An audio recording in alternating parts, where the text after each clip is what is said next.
but in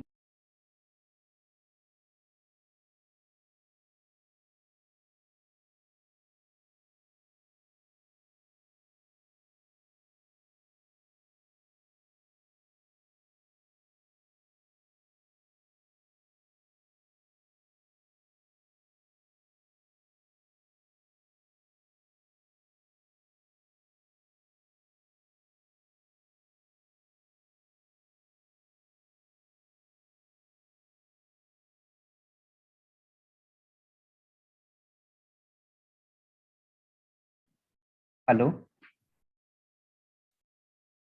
Yes, Anant Tahili. Am I audible now? Yes, Okay. yes, sir. Yes, sir. Okay, I was disconnected for a while. So today we'll start a new chapter which is called friction. But before starting this chapter, let me ask you one question. तुम लोग जिससे already life में इसके साथ face करते हो चीज, अगर कोई एक सरफेस काफी स्लिपरी है, slippery as in suppose we have ice on the surface or a grease or a sleepy water, then what will happen? If you walk on this surface, then what will happen? Good evening, sir. Yeah, good evening.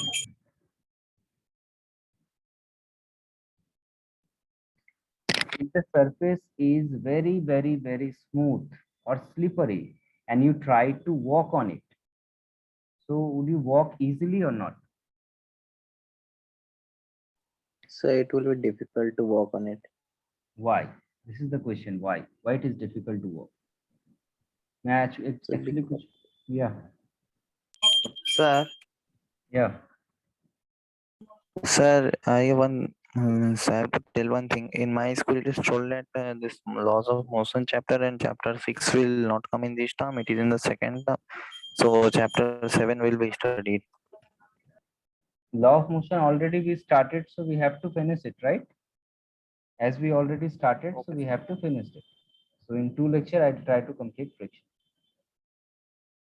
Yes, Anand. Why we are unable to walk on the sleepy surface? Sir, because we do not have any friction force.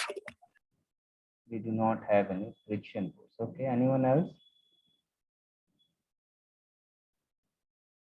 We yet not start friction. So you answer what we not have friction force. So what is friction force? Yes, Deepak. Sir, it is a force which opposes the motion of a particle or any. Which opposes the motion of any particle. Yes, sir, anything. Anything. This is not a definition of a science student. If I ask a art student or a commerce student and he answer me like this, then it is okay. But this answer is not expected from a science student. Anyone else try this? Why we are unable to walk on a street? So, Yeah, I'm listening.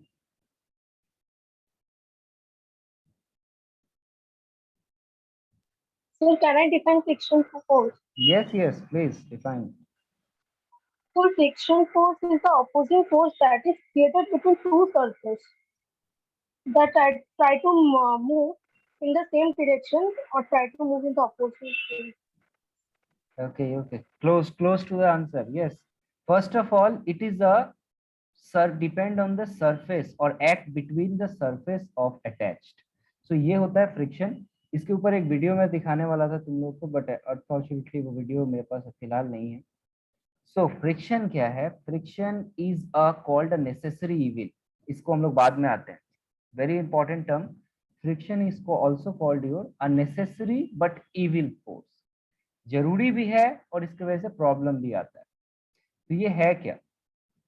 So if we try to slide, okay, in case of your sliding friction, or try to roll in case of rolling friction, then the body over a surface of motion, a resistance is forced by the body on the surface and the surface on the body. That resistance represent by a force, and that force is called the frictional force. So first answer by Ahili is very good because it is a force between the surface. Suppose this is a block and you try to push the block in this direction. Okay, initially क्या होता होगा, मान लो ये एक 100 kg का block है, तो तुम लोग जब फोर्स लगाते होगे ये ब्लॉक अपने जगह से मूव नहीं कर रहा है. इस केस में हम लोग क्या कह सकते हैं, this block is not moving but tends to move in this direction, yes or no? And if it tends to move, then obviously according to Newton's law of motion, अगर मैं इक्वल और इधर फोर्स अप्लाई कर रहा हूं और ये move नहीं कर रहा है, मींस ऑपोजिट डायरेक्शन में ऑब्वियसली एक फोर्स एग्जिस्ट कर रहा है, that force not allow this block to move, and that force is called your friction. Is it clear now? So frictional force is parallel to the surface and opposite in the direction of intended motion. Okay, you not just write motion. Intended motion means either it tends to move or move. So science में इसको क्या कहते हैं, intended motion. Is it clear? Yes, sir. Now frictions are of three types. One is called static friction, another is called kinetic or dynamic friction, and then rolling friction. इस तीनों को हम लोग समझेंगे क्या होता है, बट प्रैक्टिकली एक बात मुझे बताओ, सपोज करो एक बहुत बड़ा ब्लॉक है, बहुत हेवी ब्लॉक है. Okay, this is a very heavy block and a person try to move this block. Okay, think about it, एक बार सोचो. मैं एक ग्राफ बना रहा हूं, इस ग्राफ को मैं एक्सप्लेन करूंगा. यहां मैं ले रहा हूं फोर्स, तो पहले ये थोड़ा सा फोर्स अप्लाई करके चेक करेगा कि ब्लॉक को मूव कर पा रहा है या नहीं. पहले इसने थोड़ा सा फोर्स अप्लाई किया और ये ब्लॉक अपने जगह से मूव नहीं हो रहा है. Is it clear? इसका मतलब जितना ये फोर्स अप्लाई कर रहा है उतना उसको रिटर्न में फोर्स मिल रहा है. That is why the block is not move. Is it okay? So here in x-axis it is force applied, and in y-axis it is force in return. Return में जो उसे force मिल रहा है उसी को हम लोग क्या कह रहे हैं, frictional force. Think for a while. अब मान लो इसने अपना फोर्स जो है, इसने अपना और अब ज्यादा फोर्स अप्लाई किया. Suppose this is point A, अब इसने और ज्यादा फोर्स अप्लाई किया point B. Still the block is not moving. Now he applies his maximum force, जितना लगा सकता था, and then now suddenly the block start moving. Now can you experience ever in your life that कोई heavy block को जब तुम लोग push करते हो तो पहले ज्यादा ताकत लगाना पड़ता है, और जब वो मोशन में आ जाता है, when it start in motion, then suddenly तुमको फोर्स कम लगाना पड़ता है. Can anyone observe this? Yes, sir. Sir एक बार थोड़ा फिर से रिपीट करेंगे, मैं डिस्कनेक्ट हो गया था. I said किसी भी ब्लॉक को इनिशियली स्टार्ट करने के लिए, मोशन में लाने के लिए बहुत ज्यादा ताकत लगाना पड़ता है, लेकिन एक बार अगर वो मोशन में आ जाए उसके बाद कम फोर्स लगाने से भी वो कंटिन्यू मोशन में रहता है, एग्जिस्ट करता है. प्रैक्टिकल लाइफ का ऑब्जर्वेशन है, ऐसा होता है. Yes sir.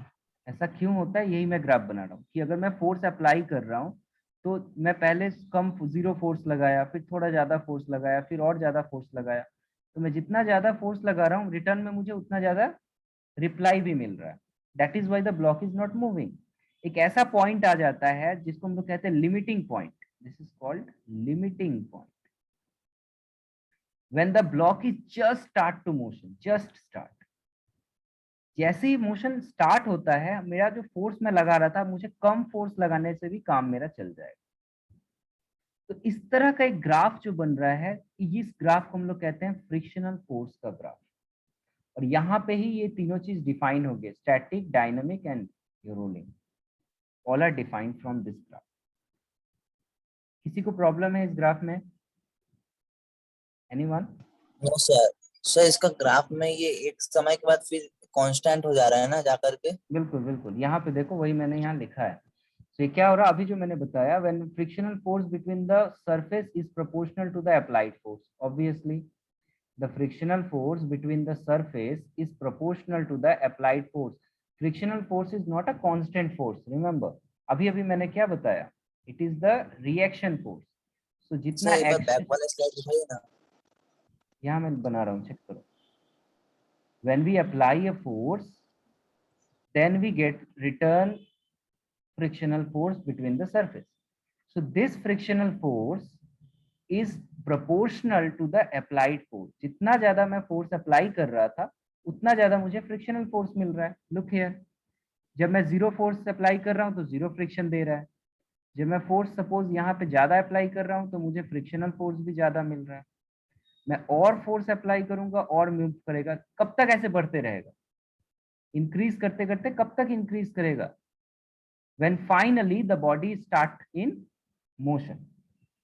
जैसे ही मोशन में बॉडी आएगा तो अचानक से फ्रिक्शनल फोर्स कम हो जाता है, जो हम लोग प्रैक्टिकली ऑब्जर्व करते हैं। तो यहाँ पे जो मैक्सिमम फोर्स हम लोग अप्लाई करते हैं इसको कहा जाता है limiting friction. Is it clear? And this portion, up to this portion body is not in motion, body is under static condition. So इस कंडीशन में जो फोर्स हम लोग को अप्लाई कर मिलता है उसको हम लोग कहते हैं static friction.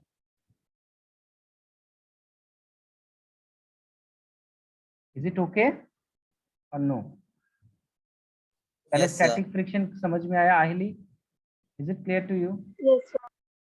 Okay, when body is not under motion, at that condition the frictional force is directly proportional to applied force and its maximum value is called the limiting friction. Now when suddenly body start in motion, all of a sudden the force of your frictional force decrease by some amount and then constant frictional force is applied. This constant frictional force is called kinetic friction or dynamic friction. समझ में आया? Any questions? देखो कोई भी answer कर सकता है, ऐसे नहीं वेट करना तुम लोग कि कोई और आंसर करेगा। नहीं मुझे समझ में नहीं आया।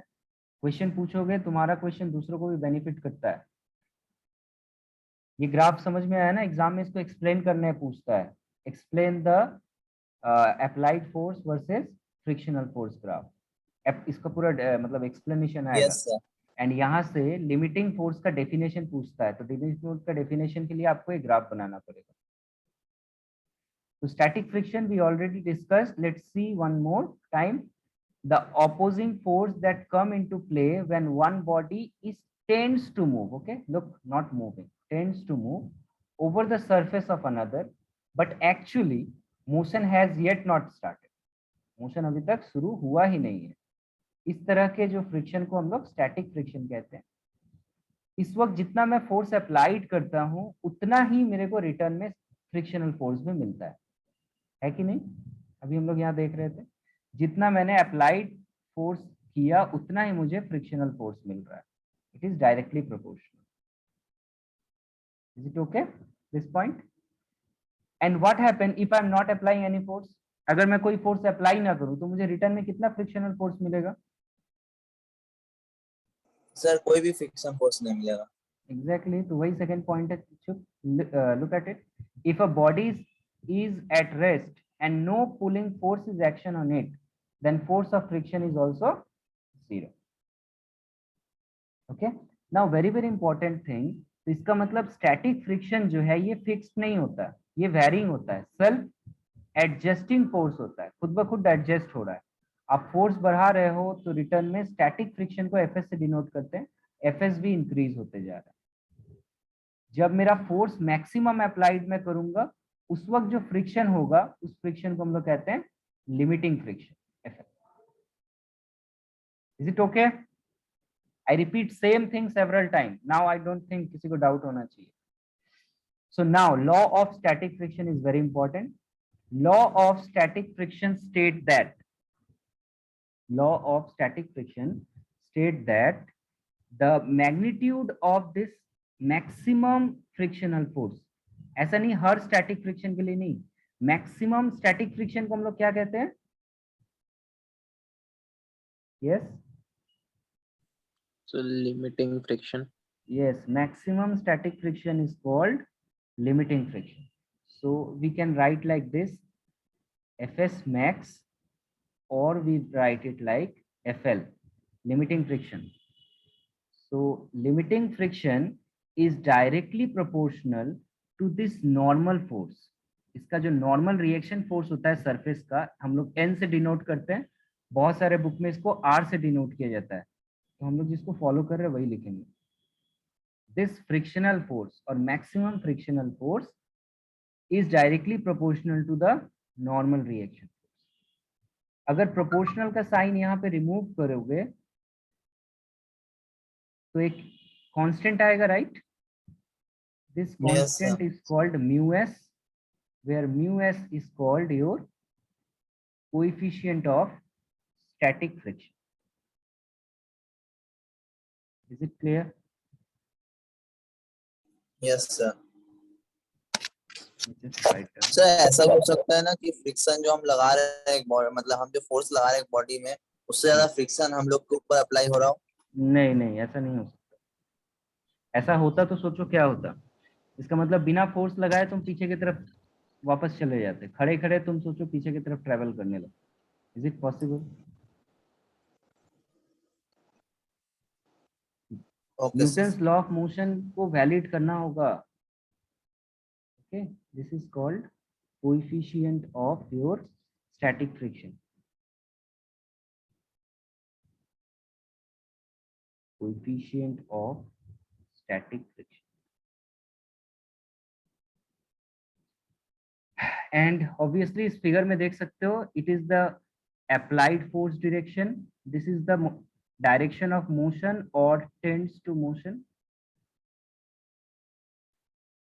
then this is the direction of friction and it is at here in between the surface. तो यहाँ ज्यादा अच्छा है दिखाना. तो यही लिखा है मैंने, the direction of force of limiting friction is always opposite in the direction to which a body is at the verge of its motion. Is it clear?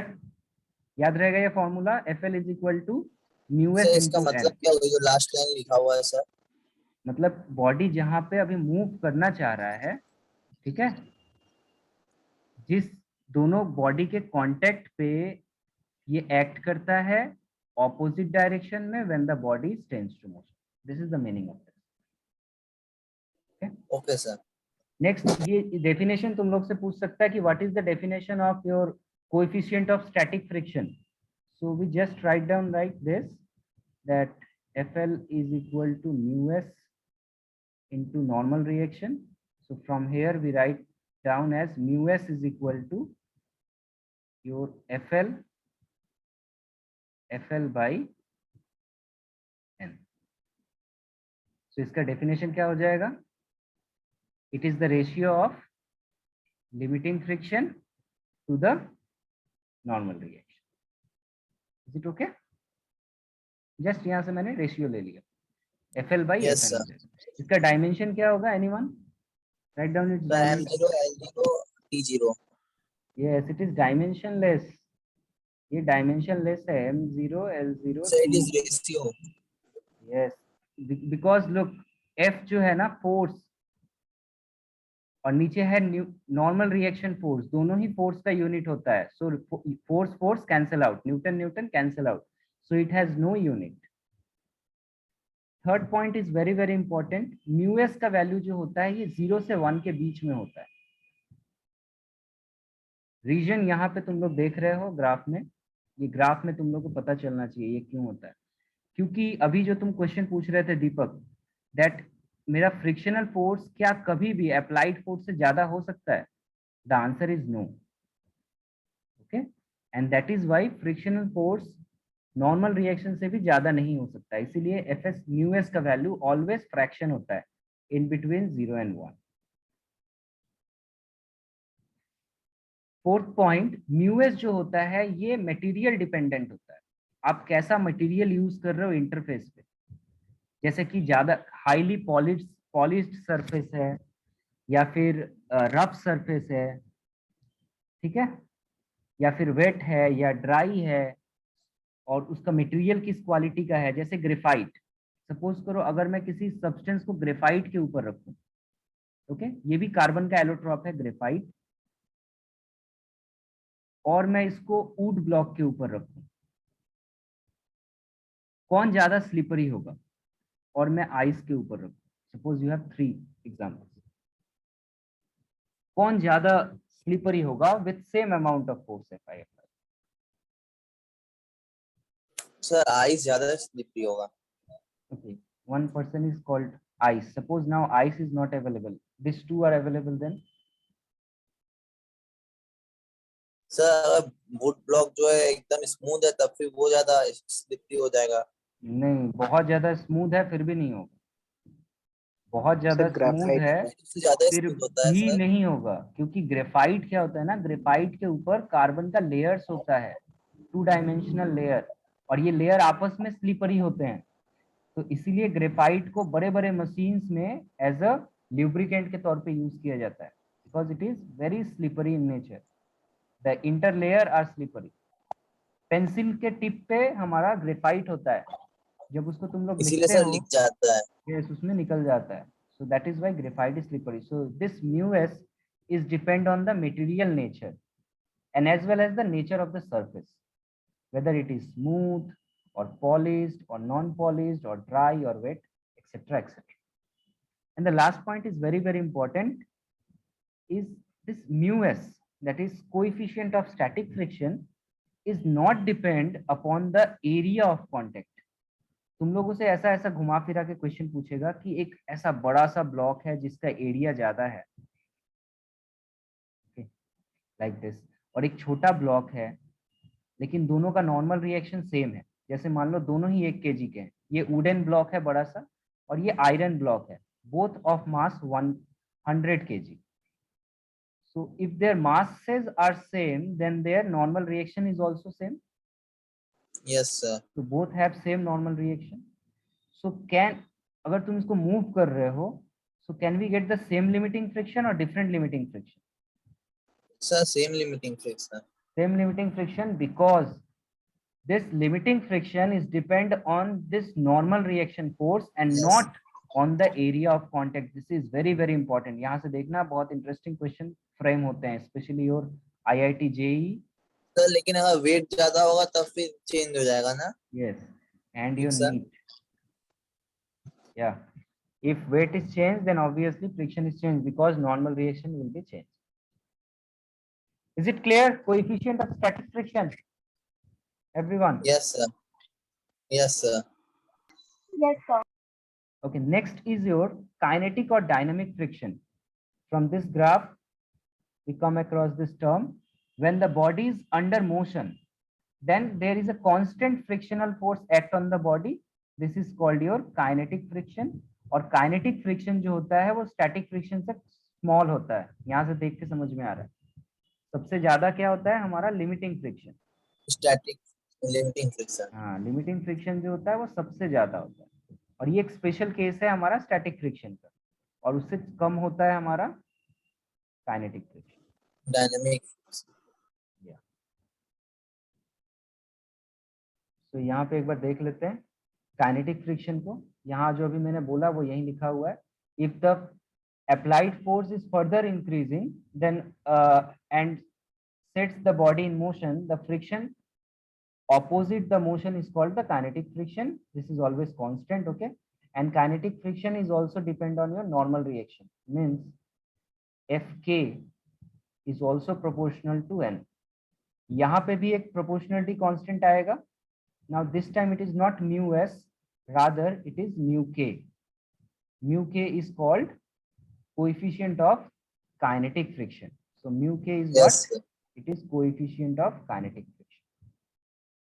अगर मैं बोल रहा हूं कि kinetic friction is less than static friction, which means that this mu k is less than mu s, then only this happen, because दोनों में तो normal है right hand side में.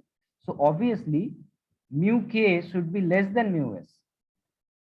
Kinetic coefficient of kinetic friction कम होना चाहिए static friction से, तभी जाके ये कंडीशन सेटिस्फाइड हो।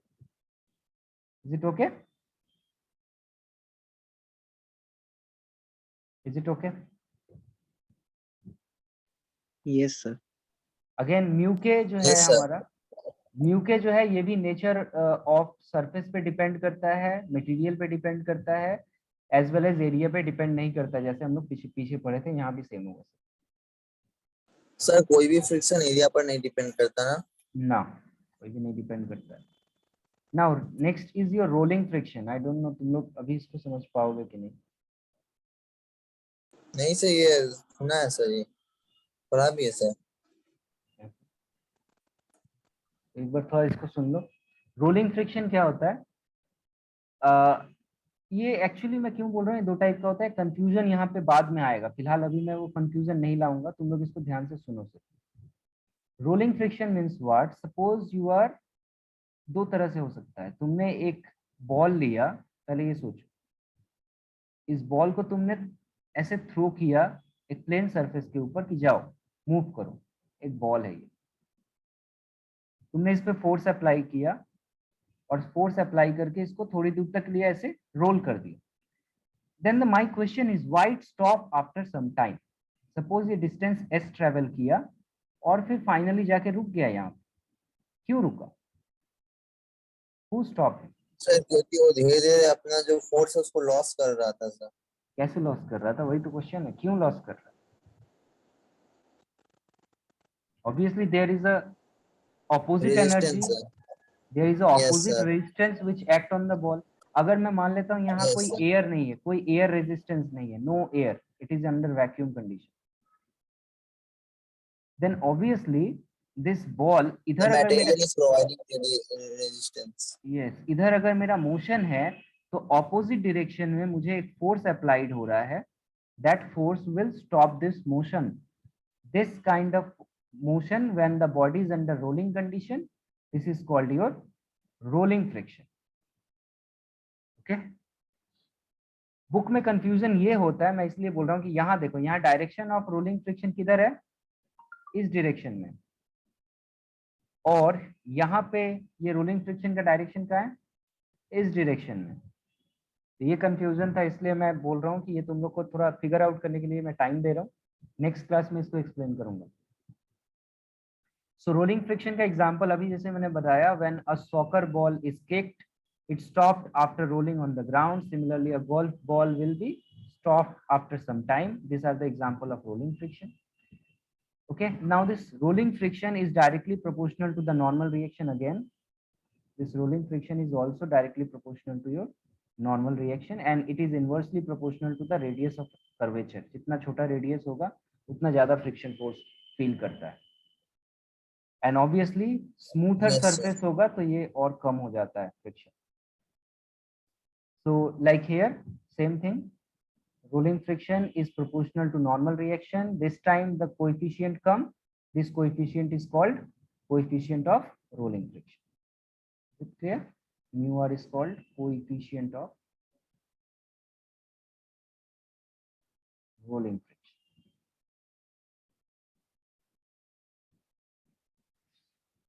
रोलिंग फ्रिक्शन में डायरेक्शन ऑफ फ्रिक्शन जो होता है वो चेंज हो सकता है, ये नोट कर लेना एक इंपॉर्टेंट बात।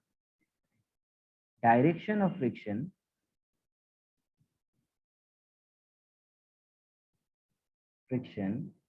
in rolling condition may change, और ये चेंज कब होता तो है? जैसे हॉर्स कार्ट जो है अपना डायरेक्शन बदल देता है तब? नहीं, यहाँ ऐसा नहीं होता है, यहाँ एक रीजन है, reason.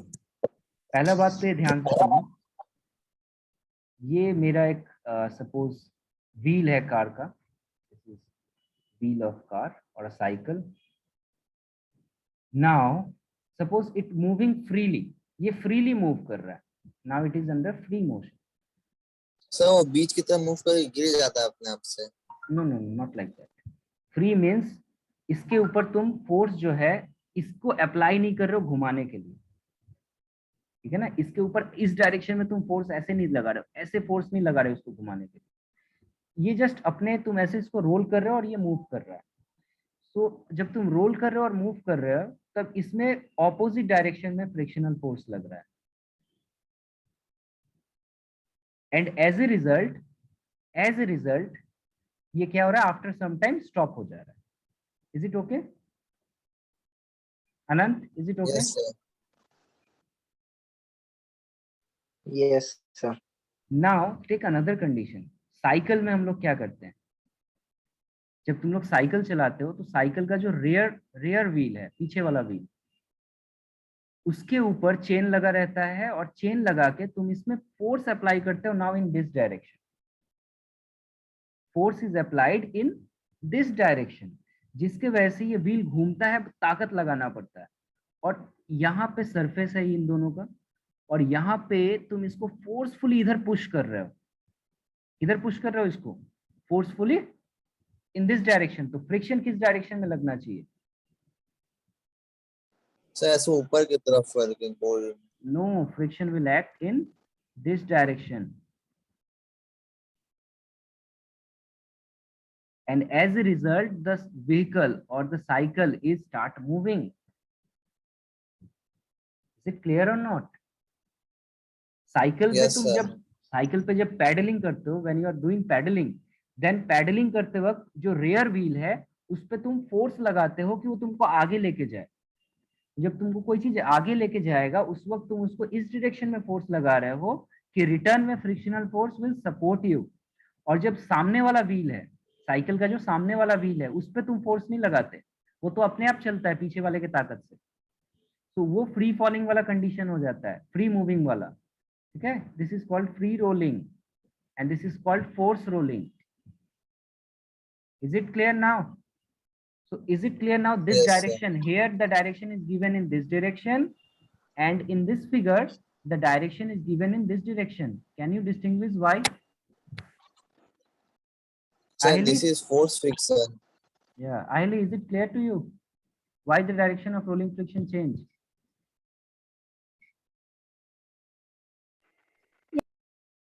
Hello, yeah.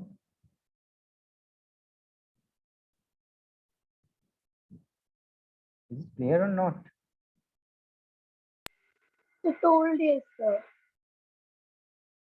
Sorry, you are not audible. Sir, yes, sir. Okay, okay. So, if clear, then solve this problem. This is very simple. Suppose करो एक सरफेस है ऐसे वॉल का, इस पे एक लैडर रखा हुआ है. आई होप सबको ये पता है, सब लैडर रख के इसके ऊपर खड़े हो जाते हो. और जरा सा सोचो एक मिनट के लिए कि अगर ये वॉल पे फ्रिक्शन ना हो, ये फ्रिक्शनलेस वॉल हो,